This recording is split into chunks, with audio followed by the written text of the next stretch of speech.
अंतर्गत अपने राजनीतिक लाभ के लिए अपनी मर्जी से किसी भी एससी एसटी जाति को आरक्षण का लाभ दे सकती है और अपनी ही मर्जी से उसको छीन भी सकती है। ये कहकर कि ये जाति के लोग पैसे से संपन्न है तो इनको आरक्षण की जरूरत नहीं। अगर हमारे साथी लोगों को कुछ ज्यादा भूख लग रही है तो मैं अपने साथियों को एक बार बताना चाहूंगा कि बाबा साहब ने अपना पूरा जीवन त्याग दिया था आप लोगों को आरक्षण दिलाने के लिए। आप लोगों से दरखास्त है आप वापस वहां से आए और अंदर यहां बैठे। 5 साल में एक बार मौका मिलता है अपनी लड़ाई लड़ने के लिए। मैं अपना भाषण यही रोकूंगा जब तक हमारे सभी साथी लोग वापस यहां पर हॉल में नहीं आ जाते।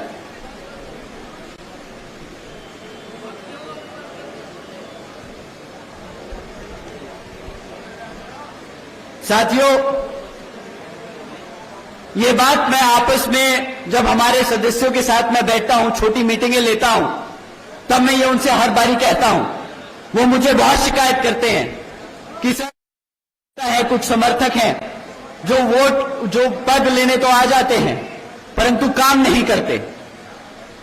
मैं उनसे बोलता हूं कि सर इन लोगों को आप पद देते हैं और इनसे उम्मीद करते हैं काम करे तो शायद वो अनफेयर होगा, वो वाकिफ नहीं होगा।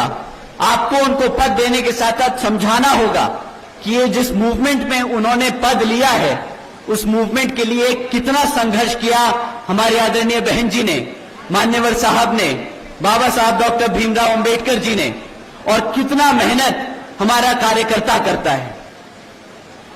एक आदमी जो पद लेकर या पटका पहनकर गुमराह करता है या काम नहीं करता, उससे पूरे समाज में जो सभी मेहनतकश लोग हैं जो दिन रात एक करते हैं इस समाज के लिए, इस पार्टी के लिए, इस मूवमेंट के लिए, उनके साथ वो गद्दारी करते हैं।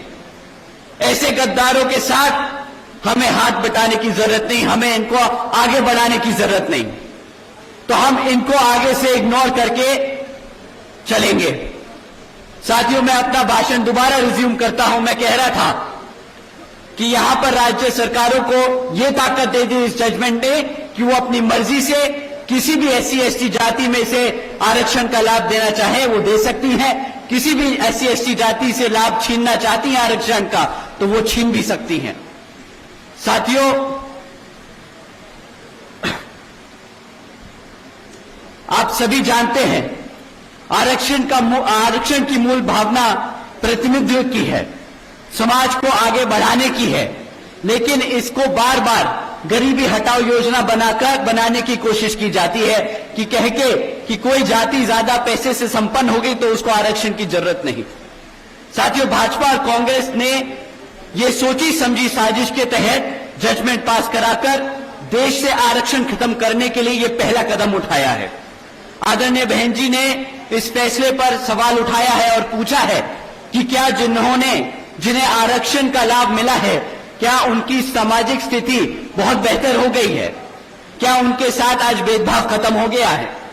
मैं जानता हूं कि आज यहां मीटिंग में हमारे यहां से सब समाज से काफी बड़े बड़े लोग भी आए हैं, बड़े बिजनेसमैन भी हैं, काफी बड़े इंडस्ट्रियलिस्ट भी हैं, परंतु सच बात ये वो भी जानते हैं कि आज आप चाहे पैसे से कितने भी संपन्न हो जाएं, परंतु जिसकी सोच आज भी आपको नीचा देखने की है, आपको आपकी जाति के आधार पर देखने की है, वो आपको अभी कभी भी पैसे से आप कितने भी संपन्न हो जाएं, आपको कभी भी आपको अपना बराबर नहीं समझेगा। साथियों, जब तक हम ये सोच खत्म नहीं कर देते लोगों से कि हर जाति बिरादरी हर धर्म बराबर है, तब तक हमें आरक्षण की जरूरत है, तब तक हम ये लड़ाई लड़ते रहेंगे। साथियों, एससी समाज को बांटने की ये पहली शुरुआत है, पहला कदम है एससी समाज को बांटने के लिए। ये एससी समाज की आजादी छीनने का शुरुआत की गई है, ये संविधान को बदलने की शुरुआत है।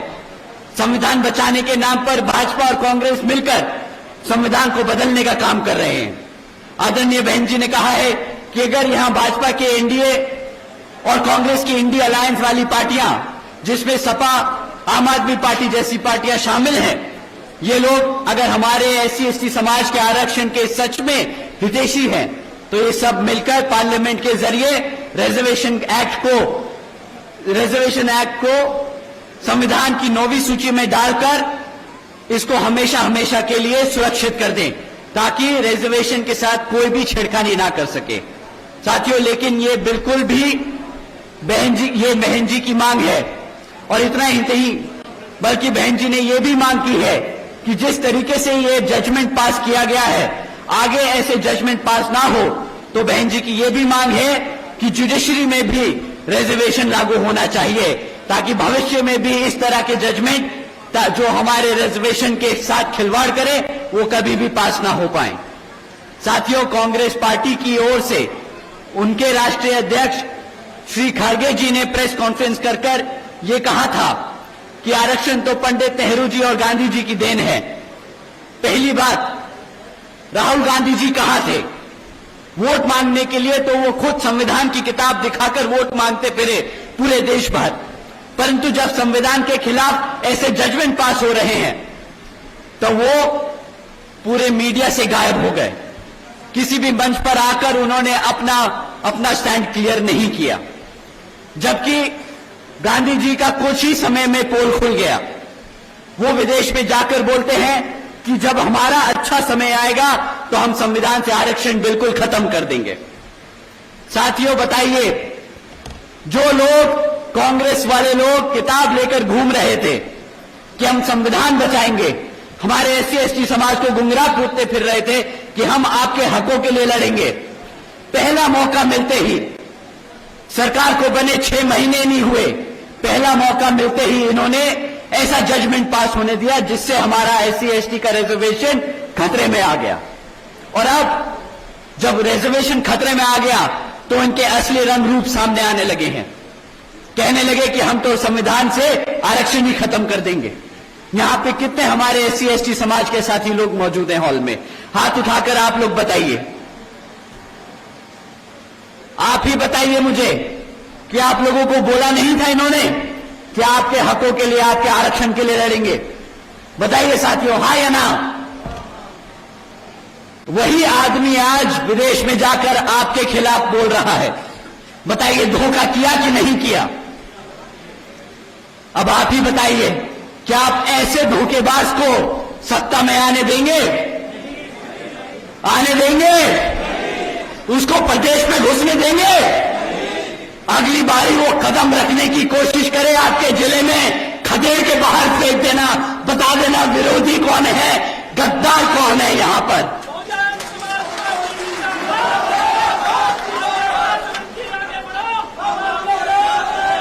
दूसरी बात साथियों, कांग्रेस के राष्ट्रीय अध्यक्ष जी एससी समाज से आते हैं, ये सब जानते हैं। वो अगर बाबा साहब के संघर्षों को नजरअंदाज कर ये कहते हैं कि भाई ये तो पंडित नेहरू जी और गांधी जी की देन है आरक्षण, वो हमारे एससी समाज को गुमराह करने का काम कर रहे हैं, बांटने का काम कर रहे हैं, तो साथियों ऐसे लोगों से भी हमें मान्यवर साहब ने ऐसे ही लोगों से मान्यवर साहब श्री काशीराम जी ने हमें इनसे संभल कर रहने को कहा था। इनफैक्ट इनके लिए तो आदरणीय मान्यवर साहब श्री काशीराम जी ने एक नाम भी दिया था, जो एससी होकर हमारे समाज को गुमराह करने का काम करते हैं। आप लोग जानते हैं उन्हें क्या कहते हैं? क्या कहते हैं? क्या कहते हैं? चमचा।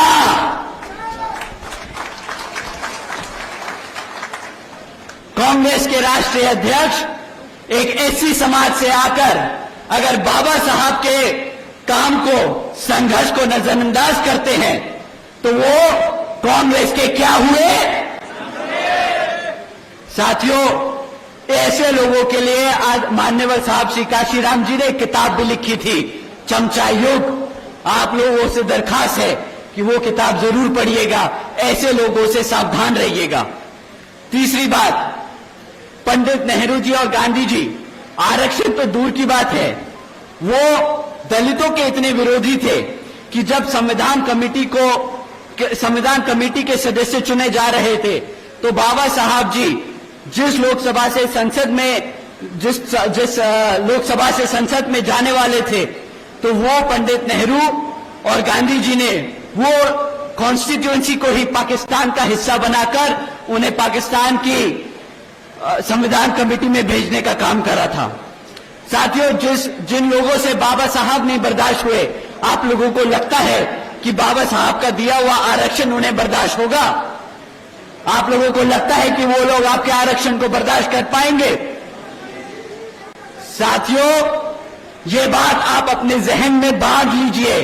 गांव-गांव में अब प्रचार करना शुरू कर दीजिए।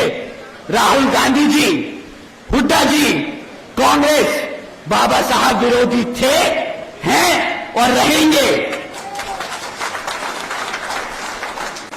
राहुल गांधी जी, हुड्डा जी, कांग्रेस दलित विरोधी थे, दलित विरोधी हैं और दलित विरोधी रहेंगे।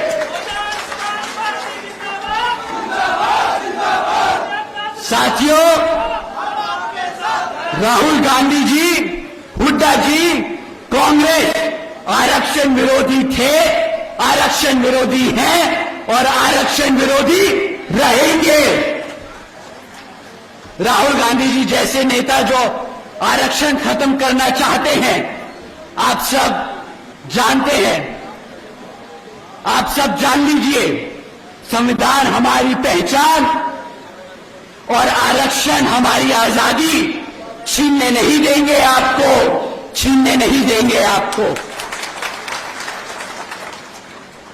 साथियों, इन्हें तो अपने ही हरियाणा की दलित बेटी बर्दाश्त नहीं होती। बाबा साहब, माननीय साहब, आदरणीय बहन जी और हमारा समाज तो दूर की बात। आप सब ने देखा होगा, इन लोगों से हमारे हरियाणा की दलित की बेटी बर्दाश्त नहीं होती। आदरणीय शैलजा जी के लिए हुड्डा के समर्थकों ने कितना बुरा भला बोला, वो सब आप लोगों ने देखा। एक बड़ी दलित नेता है वो, शैलजा जी का हम पूरा आदर सम्मान करते हैं और इस मंच के माध्यम से हम ये पूरे हरियाणा को बता देना चाहते हैं कि आप एक दलित होकर अपना पूरा जीवन कांग्रेस को समर्पित कर सकते हैं, परंतु तब भी ये कांग्रेस आपको वो सम्मान नहीं दे सकती जो आपकी अपनी पार्टी बहुजन समाज पार्टी देती है।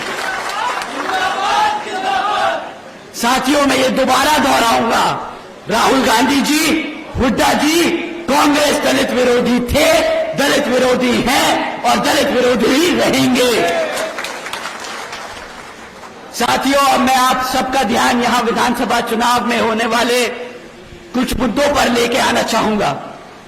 साथियों, यहां पिछले 10 सालों से हरियाणा में भाजपा की सरकार चल रही है और अब जब चुनाव हमारे सर पर है तो ये भाजपा के लोग भी आप लोगों के बीच में आकर आपसे विभिन्न तरह के वादे करेंगे, आपसे वोट मांगने का काम करेंगे, परंतु साथियों, आपको इनसे सवाल करने होंगे।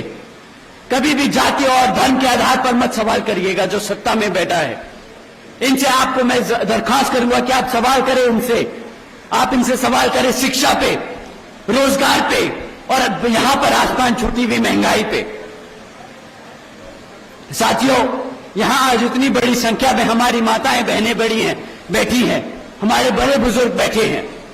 मैं आप लोगों से पूछना चाहूंगा, आप लोग उन सबको जरूर से सुनिएगा, क्या मिला आपके बच्चों को शिक्षा के नाम पर? बीजेपी के सरकार के चलते हुए साथियों, पिछले 10 सालों में सरकार ने यहां पर 5000 से ज्यादा प्राइमरी स्कूल्स बंद करने का काम किया है। एक तरफ यहां पे पढ़ने लिखने की बच्चों की संख्या दिन पे दिन बढ़ती जा रही है और दूसरी तरफ यहां पर ये भाजपा वाले हमारे बच्चों के प्राइमरी स्कूल बंद कर रहे हैं। इतना ही नहीं साथियों, आज 2200 से ज्यादा सरकारी सीनियर सेकेंडरी स्कूल्स में 1000 से ज्यादा स्कूलों में प्रिंसिपल्स तक नहीं है। हमारे सीनियर स्कूल्स में, सीनियर सेकेंडरी स्कूल में अगर प्रिंसिपल नहीं होंगे तो हमारे बच्चों को पढ़ाएगा लिखाएगा कौन?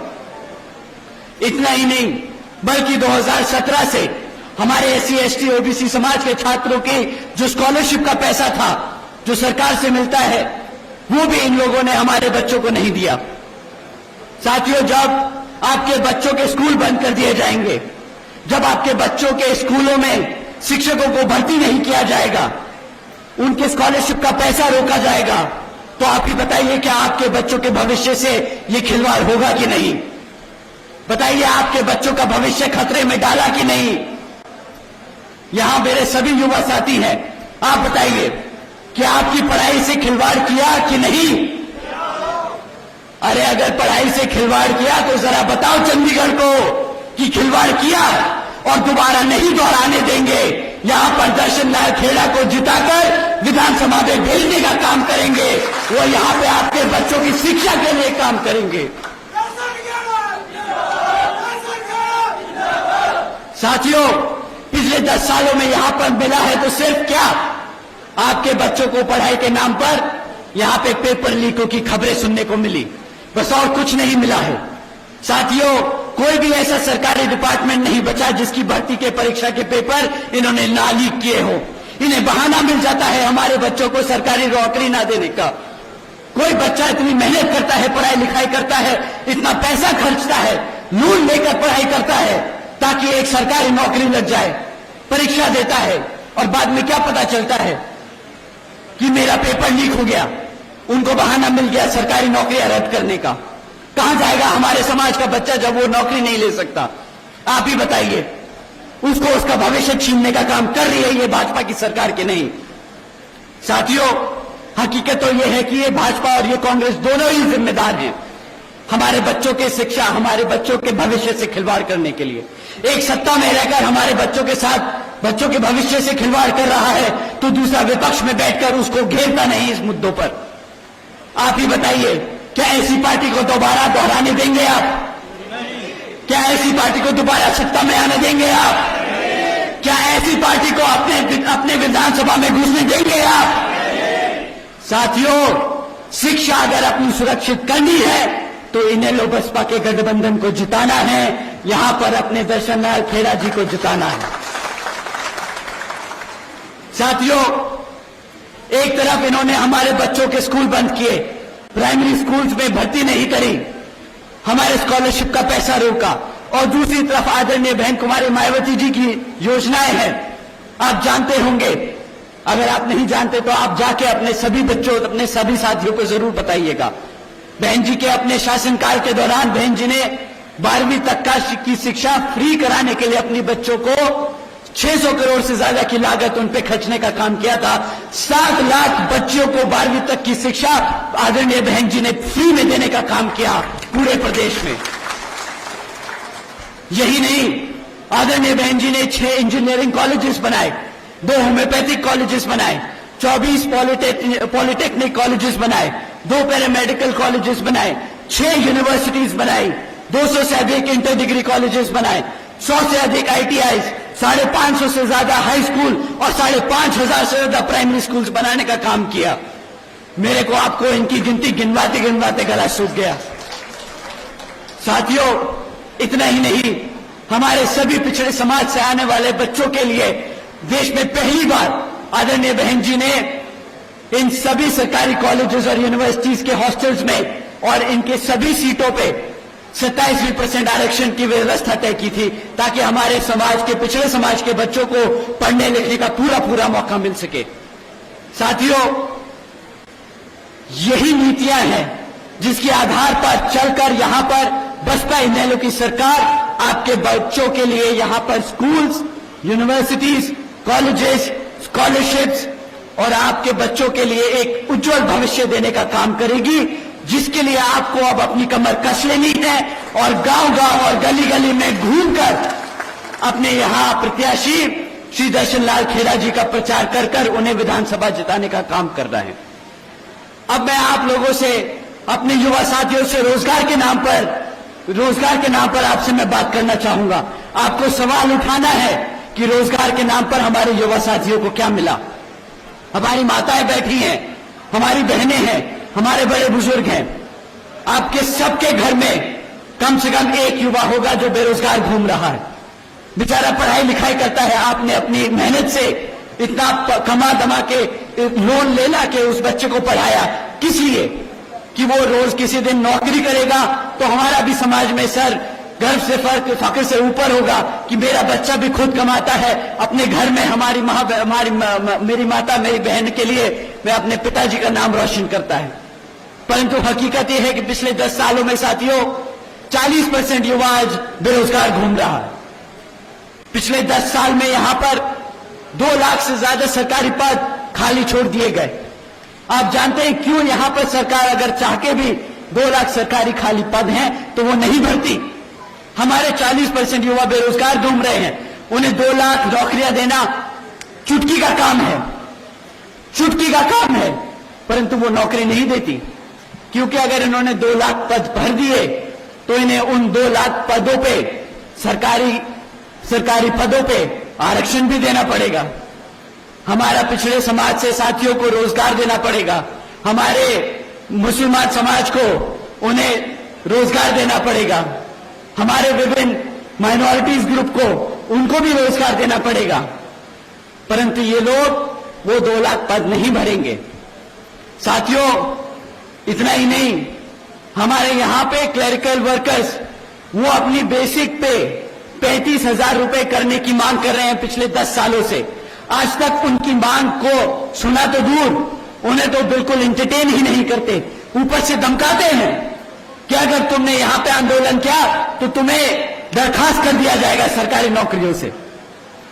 अब आप ही बताइए कि अगर जो लोग रोजगार मांग रहे हैं उन्हें रोजगार देना नहीं चाहते, जो लोग अपना रोजगार में हैं, जो टेम्परेरी वर्कर्स बना रखे इन्होंने, आप लोग तो जानते होंगे कि यहां पर कुल मिलाकर 2000 से ज्यादा लेक्चरर्स परमानेंट होने की मांग भी कर रहे हैं। 40% युवा बेरोजगार घूम रहा है, 2 लाख सरकारी पद खाली पड़े हैं। ये सरकार क्या कर रही है उसके बदले? कौशल विकास निगम जैसी योजनाएं चला रही हैं। जो पक्की नौकरियां हैं उनको भी कच्ची नौकरियां बनाकर यहां पर हमारे समाज के लोगों का आरक्षण वो भी खत्म करने की पूरी तैयारी में बैठी है। साथियों, एक तरफ भाजपा की सरकार है जो रोजगार के नाम पर ऐसा मजाक करती है, दूसरी तरफ हमारे आदरणीय बहन कुमारी मायावती जी की योजनाएं हैं जिसके तहत चलकर बहन जी ने 4 साल के अपने शासनकाल में 90,000 से अधिक शिक्षकों को रोजगार दिया, 1 लाख से अधिक सफाई कर्मचारियों को रोजगार दिया था, 2 लाख से अधिक आदिवासी अधिक से ज्यादा पुलिस फोर्स में भर्ती करी थी। और हमारे यहां पर शहरी सारी अपर कास्ट समाज के साथी लोग बैठे हैं, पंजाब कम्युनिटी से हैं, बनिया कम्युनिटी से हैं। आप सबको जानकर हैरानी होगी साथियों कि आदरणीय बहन जी ने 30 लाख से अधिक हमारे अपर कास्ट समाज के कमजोर लोगों के विभिन्न साथियों को सरकारी नौकरी देने का काम किया था। 30 लाख से ज्यादा नौकरियां हमारे अपर कास्ट समाज के भाइयों बहनों को मिली। इतना ही नहीं, बल्कि बहन जी के शासनकाल के दौरान बसपा की सरकार ने कृषि एवं संबंधित कार्यों में मिनिमम वेज को 55 रुपए से बढ़ाकर 100 रुपए प्रतिदिन करने का काम किया था। अन्य पिछड़े वर्गों की वार्षिक आय की क्रीमी लेयर की वार्षिक आय को बढ़ाकर 3 लाख रुपए से बढ़ाकर 5 लाख रुपए बढ़ाने का काम किया था। साथियों, इतना ही नहीं, हमारे किसान भाइयों के लिए रातों रात गन्ना खरीदी के दाम दुगने कर दिए थे। साथियों, बहन जी के गवर्नेंस मॉडल के तहत चलकर ही बसपा की सरकार ने प्रदेश के सभी समाज के लोगों को अपने पैरों पर खड़ा करने का काम किया था, सम्मान से जीने का अधिकार दिलाया था। साथियों, और अब साथियों, अगर हम महंगाई की बात करें तो इस सरकार के बारे में मेरे पास बोलने के लिए सिर्फ एक ही चीज है। ये सरकार आप लोगों के बीच में आती है और बड़े गर्व से बोलती है कि हमने 80 करोड़ जनता को मुफ्त में राशन दिया है। केंद्र और हरियाणा की भाजपा सरकार बड़े जोर से बोलती है कि इनके मंत्री लोग आपके लोगों के बीच में आकर बोलते हैं कि सरकार ने 80 करोड़ से ज्यादा देशवासियों को मुफ्त में राशन देने का काम किया है, परंतु ये समझते नहीं कि अगर इन्होंने 80 करोड़ से ज्यादा जनता को मुफ्त में राशन देने का काम किया तो इन 80 करोड़ जनता को मुफ्त में राशन देने की जरूरत क्यों पड़ी? ये लोग सीधा सीधा कह रहे हैं कि आज भारत की 80 करोड़ जनता गरीबी रेखा से नीचे है, जो अपने आप कमाकर खा नहीं सकती। इन्होंने 2014 में वादा किया था कि सालाना 2 करोड़ नौकरियां देंगे। अगर ये वो वादा पूरा करते तो आज हमारे टैक्स पेयर्स का 2 लाख करोड़ रुपया इन 80 करोड़ जनता को मुफ्त में राशन देने के लिए नहीं खर्चा जाता।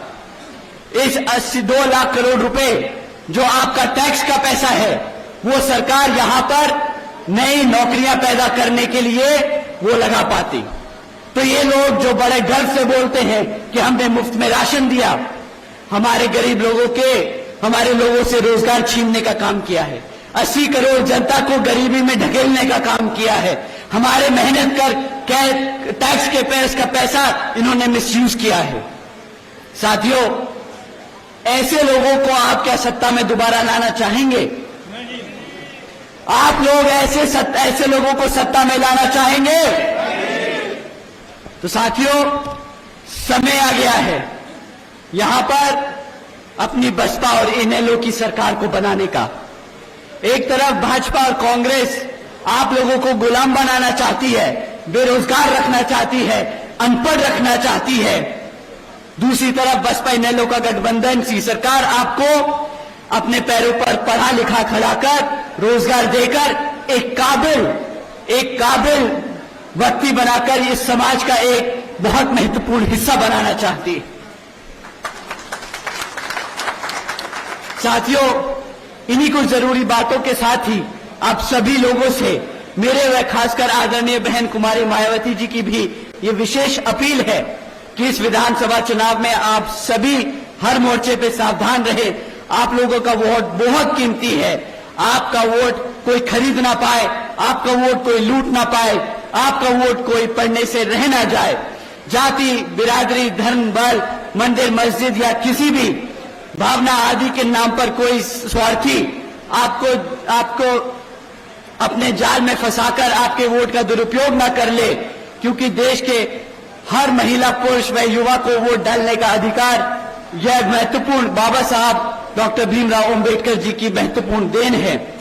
मैं आप सभी से ये खास तौर अपील करता हूं कि आप लोग यहां विधानसभा जगाधरी से बसपा के उम्मीदवार श्री दर्शन लाल खेड़ा जी को, चुनाव में लड़ रहे दर्शन लाल खेड़ा जी को यहां पर वोटिंग मशीन पर हाथी का चुनाव चिन्ह वाले सामने वाला बटन दबाकर भारी मतों से जिताकर विधानसभा भेजने का काम करें। साथियों, कमर कसने का समय आ गया है। साथियों, सत्ता छीनने का समय आ गया है। साथियों, आपका शासक बनने का समय आ गया है। जय भीम, जय भारत।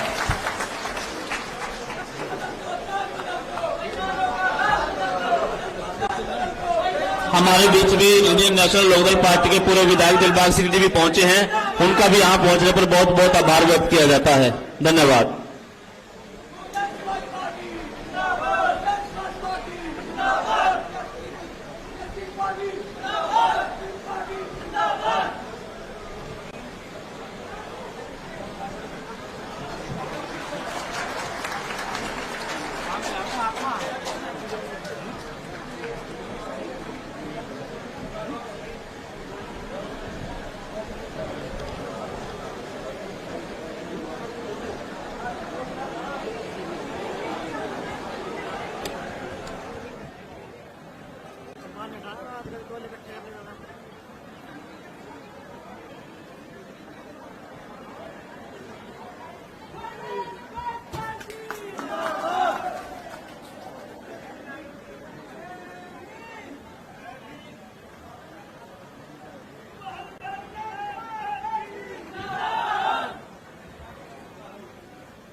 हेलो हेलो स्टार्ट करो यार।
चलो चलो ये छोड़ दो। साथियों हेलो हेलो हेलो